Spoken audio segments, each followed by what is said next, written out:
Very good morning to all of you all. It's a Sunday morning.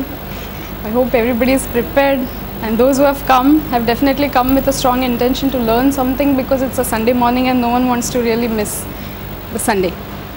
So we'll quickly start with the general introduction.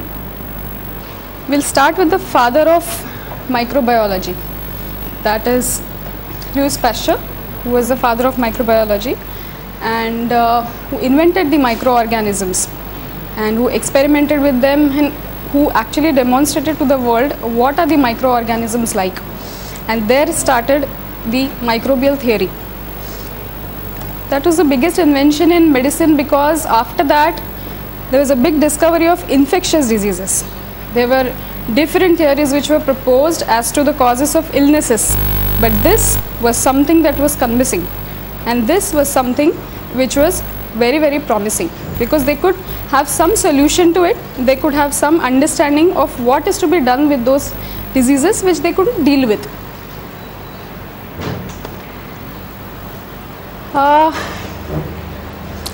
Initially he worked with the microorganisms for a long period of time, and he also proposed to the world that they were the causative creative organisms which led to different diseases which we see, especially the fevers, diarrheas and other symptoms which are there.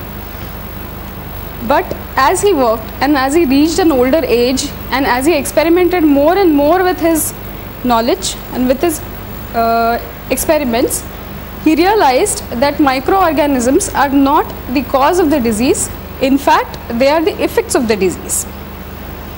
So he laid particular importance on what is the host immunity, what are the host factors which lead to infection.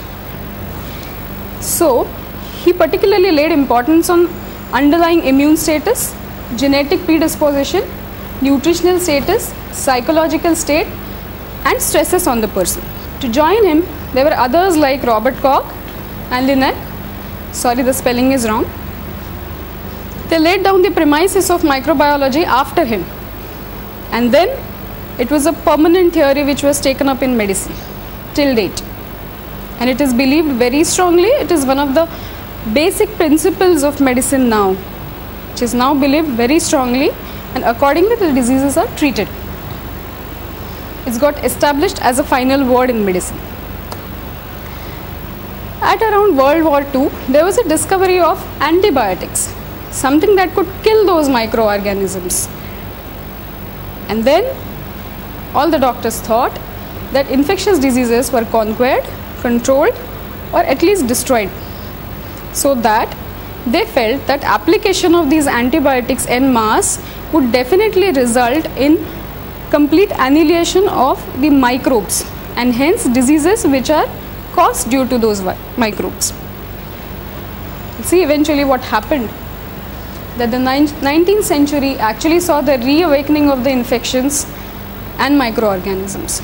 There were different diseases, different than the previous ones which came up, which the doctors, which the medicine people couldn't understand what was happening, which were those diseases, which were those microorganisms, and they were all new.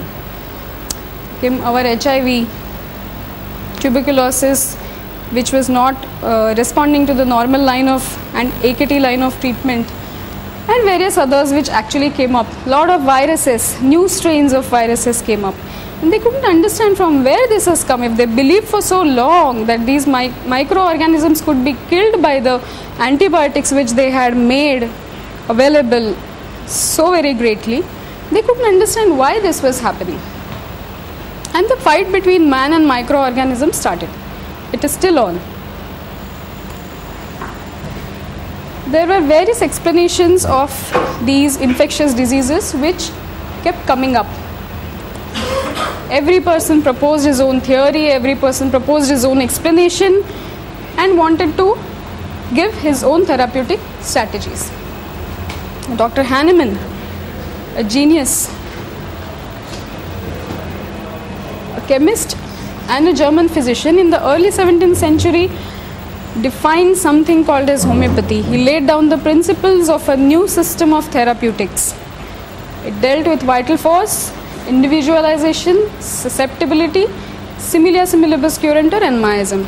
These were the principles which he laid down, and he was ignored.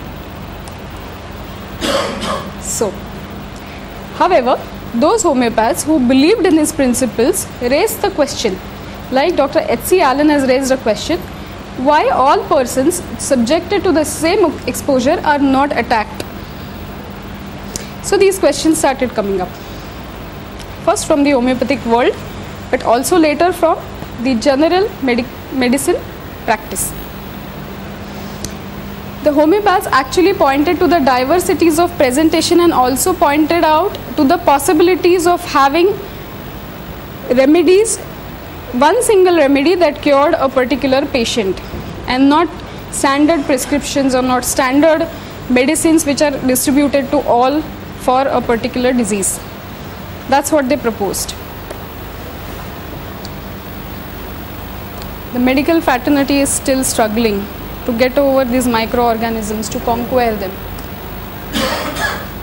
Now what we are actually facing is a lot of problems in the control and prevention of infectious diseases. The main problems that we are able to understand is antibiotic resistance, appearance of new and powerful strains of the microorganisms, birth of new viruses, bacteria and protozoas, variations in presentations, immune suppression due to other rampant illnesses, for example your HIV, for example diabetes, for example cancers, for example transplant patients, organ transplant patients, all of these.